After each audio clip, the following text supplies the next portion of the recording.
এই জয়া বসের সাথে কি করছে? বাই বেবি, সকালে দেখা হবে। ও বসকে নিজের জালে ফাঁসিয়েছে, এজন্য ও প্রজেক্ট পেয়েছে। এখন দেখো আমি কি করি। Good morning ma'am. Good morning. তোমাকে আমি একটা প্রজেক্ট দিচ্ছি, এটা কমপ্লিট করার পর তুমি বোনাস পাবে। প্রথমে জলদি যাও আর সিমরান ম্যামের জন্য চিনিওয়ালা কফি দিয়ে আসো। ঠিক আছে। এখন আমাকে ফটো দেখাও। এটা কি সব মেকআপ আমার মুখের উপর ভেসে উঠছে? এতে যদি আমার অ্যালার্জি হয় এর দায়ভার তুমি নেবে নাকি? ম্যাম আপনার কফি।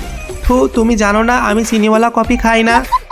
জলদি আমার জন্য ভালো মেকআপ আর্টিস্ট নিয়ে আসো। হ্যালো ম্যাম, তুমি তো কফিওয়ালা মেয়েটা তাই না? তোমাকে কত সুন্দর লাগছে, মনেই হচ্ছে না তুমি মেকআপ করেছো। এই জন্যই তো আমি এখানে এসেছি। আপনি কি আমাকে একটা সুযোগ দিবেন আপনার মেকআপ করার? জয়া সিমরানকে এত সুন্দর বানিয়ে দেয় যে ফটো তুলতে মানুষের লাইন লেগে যায়। ভিতরে কোথায় যাচ্ছো? ম্যানেজার আমি তো, বোনাস আমি পাবো, কিন্তু প্রজেক্ট তো আমি কমপ্লিট করেছি। সিমরান ম্যামকে আমি বানিয়েছি। তুমি তো ভালোই পারো বড় লোকদের ফাঁসাতে। বসের মতো সিমরানকেও ফাঁসিয়ে দিয়েছো। কে বলেছে জয়া আমাকে ফাঁসিয়েছে? বরং ও আমার বউ।